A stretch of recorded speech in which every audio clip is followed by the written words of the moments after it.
friends, it's Sarah at Crochet.With.Coffee, and today I wanted to show you how to measure for a cardigan or a sweater. I also have a website that I'm going to show you that gives body standards.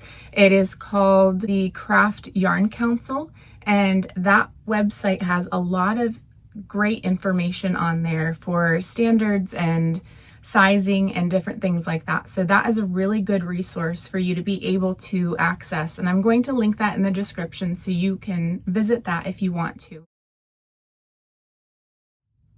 So you're going to need a couple things. A tape measure, a soft tape measure, so something like this. It doesn't need to be one of these really cool retractable ones, but you can get this at a craft store, like in the sewing section, Walmart, Hobby Lobby, places that have crafting and sewing typically have these.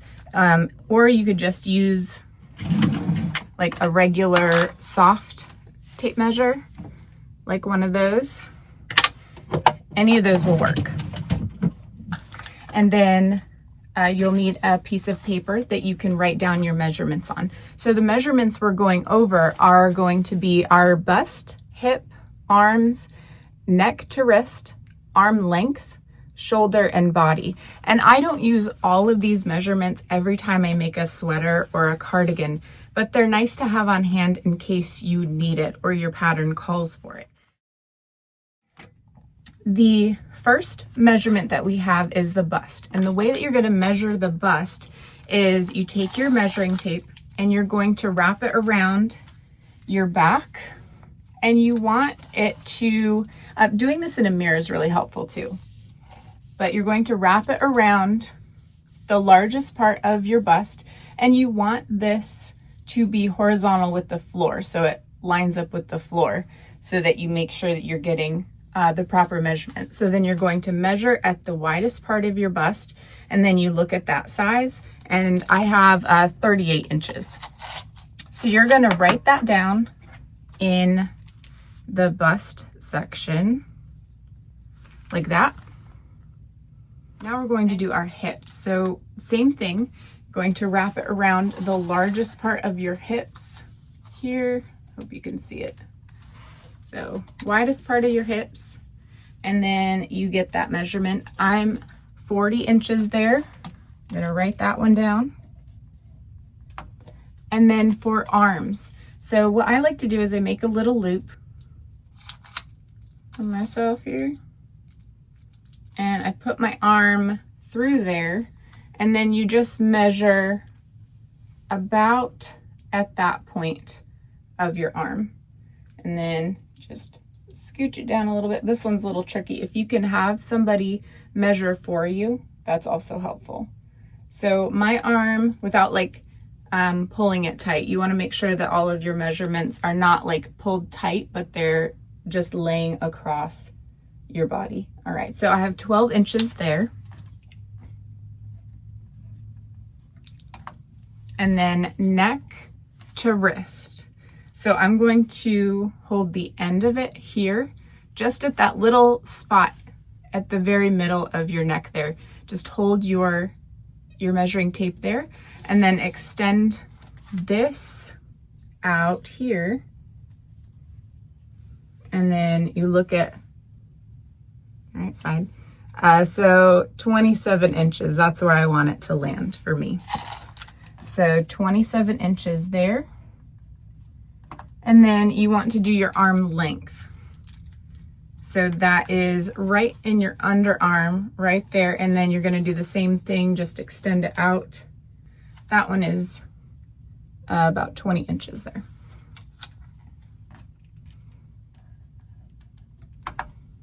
And then you want to do your shoulders. So from this point of your shoulder to this point of your shoulder, just right where the corner of your shoulder is. So same thing there, about 17 inches.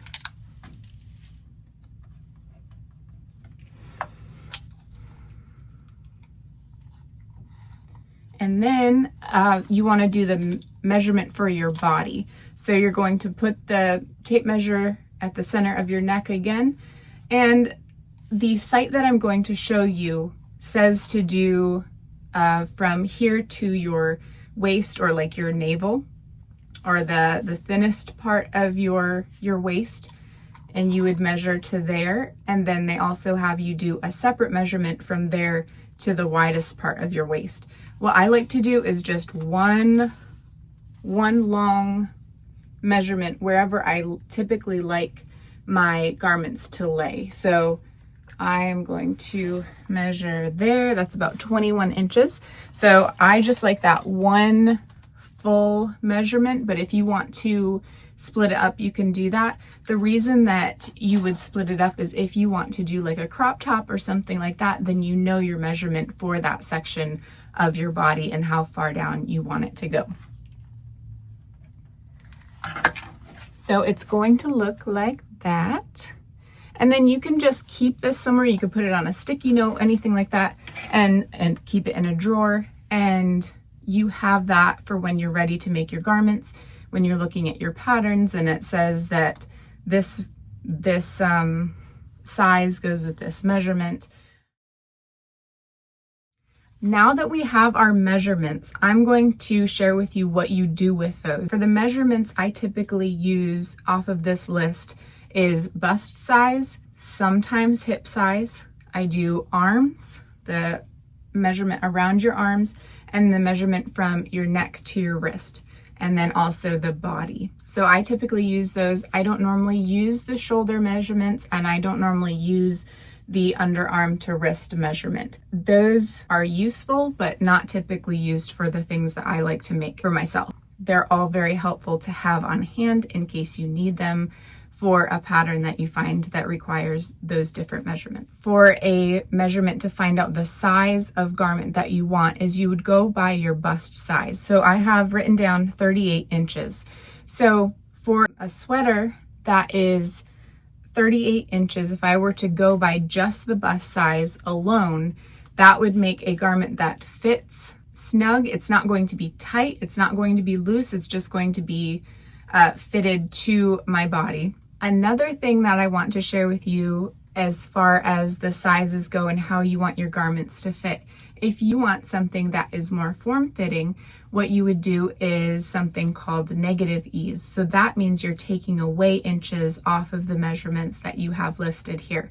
So if you want a garment that is more snug and form-fitting, you're going to subtract inches from that bust measurement, and then you will have a nice form-fitting garment. But if you want something that is more on the baggy side, you would add something that is called positive ease. So that is the amount of inches that you add on to that size to give yourself a little bit more movement in the garment itself. So if you want the body a little bit more baggy, you would go with positive ease, which is adding inches onto that.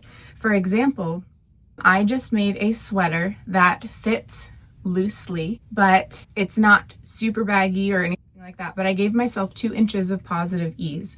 So I gave myself 40 inches. So it just gives a little bit of extra room. A lot of the time I'll also go by my hip size, which is 40 inches.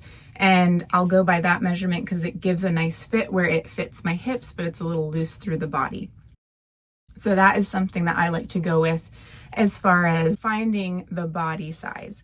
Now, what you do with that number for when you're making your panels, if you are going to make a cardigan that is a back panel and 2 front panels, or a sweater with 1 front panel, 1 back panel, what you would do with those numbers, if I am picking 40 inches for that, I'm going to cut that number in half. So that's 20 inches.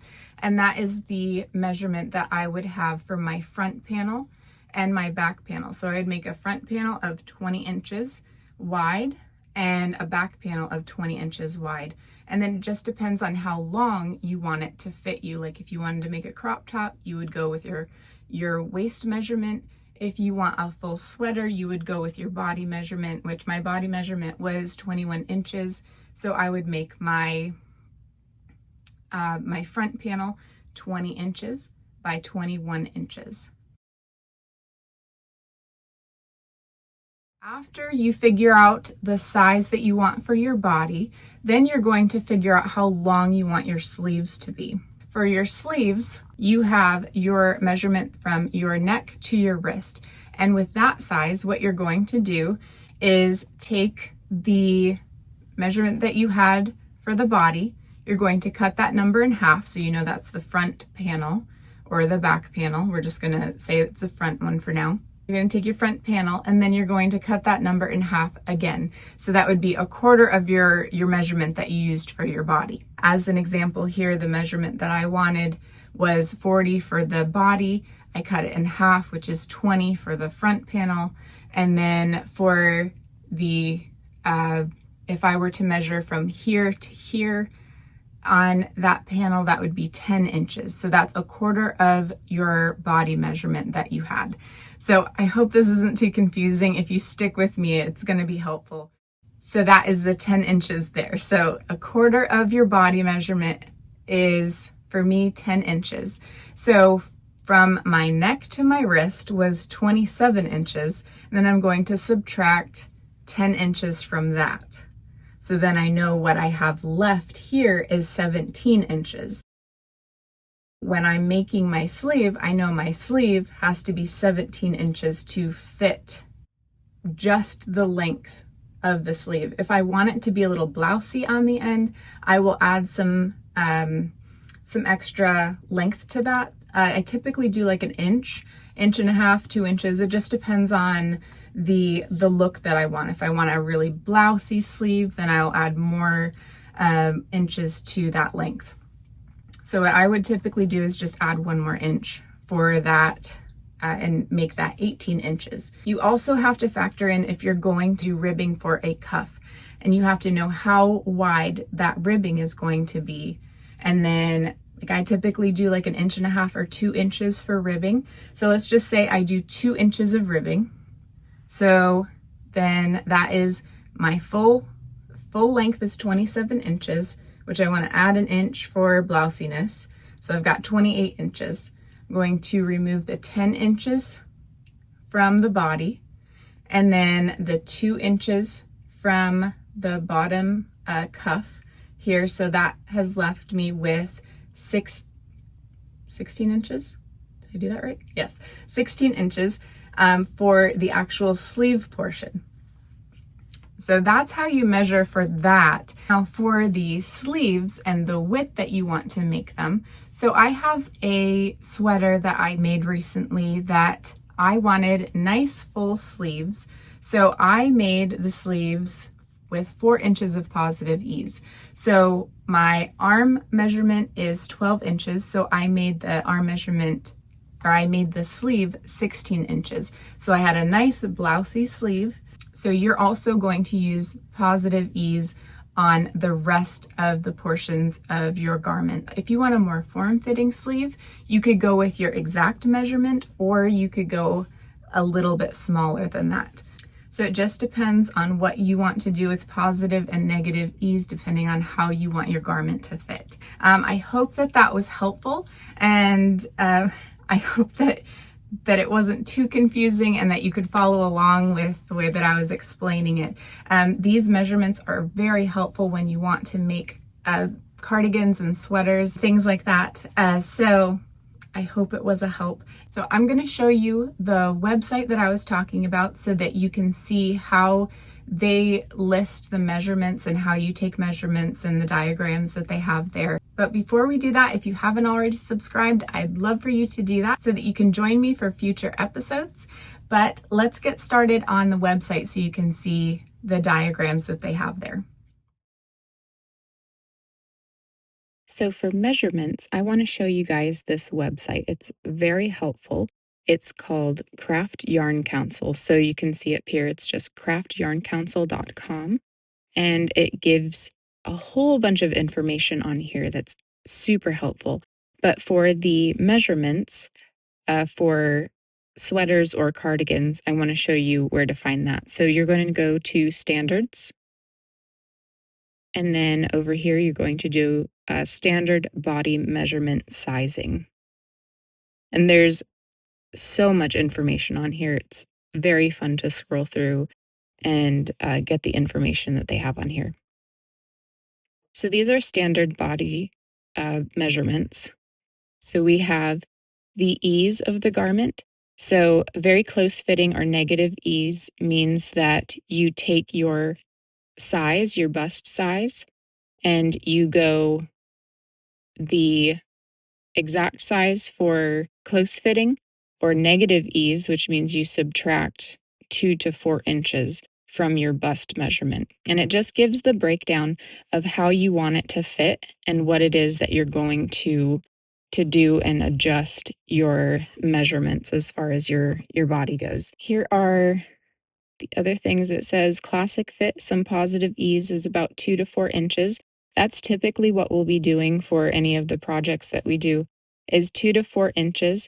If you want a larger, more oversized fit, then you would do 2 to 6 inches. It's totally up to you and how you want it to fit. You can take any of the things that I'm showing you for measuring your own body, and you can adjust it however you want as far as this goes. And then it's going to give you how to measure your chest and bust. Measure around the fullest part of your chest and bust, and don't pull the measuring tape too tightly. So right there's number 1. They all correspond with numbers here. So if you're ever curious about how you're supposed to measure something or how you find the measurement for a specific part of your body, this tells you how to find that. One that we will use a lot is number 1, which is the chest measurement. Sometimes I use number 9, which is the hip measurement, because sometimes I want to make sure that it fits more around my waist than it does my bust. It just depends on the look that I'm going for. So I will do number 1 and number 9 for measurements. And then you also have number 7 and number 6. So those are the arm measurements. A lot of the time I will use number 6, and that is just around your arm. And I use that to know how wide I want my sleeve. If you need to go more detailed, then you go with 7, and that's the armhole depth. And that would help you know where to attach your sleeve. But I typically build my sleeves with the amount of ease that I want, going by number 6, and then attaching wherever it lands on the body portion of the garment that I have made. But there are multiple ways of doing it. I'm just sharing some of the ways that I do it. Number 2, that is a big one that I use a lot. So number 2 is the center of the back of the neck to the wrist. If you can't do that on the back of you, or you don't have someone to help you with that, I go from the very center of my neck and kind of extend my arm a little bit farther out just to get a more accurate measurement for number 2 here. So this website really helps with how to measure all kinds of things. You can measure for hands, hats, socks, and slippers. It tells you how to do that for all of those different things. And yep, that is how you're going to measure and how you're going to size your garments according to your body size. So this is super helpful to reference, and I would absolutely encourage you to explore this website because it's a lot of fun. So I hope you have a wonderful day today, and I will talk to you soon. Thank you so much for joining me today. I hope that this video was helpful for you. If it was, can you give it a thumbs up for me, and then hit the subscribe button if you haven't already. Thank you so much, and I hope you have a wonderful day.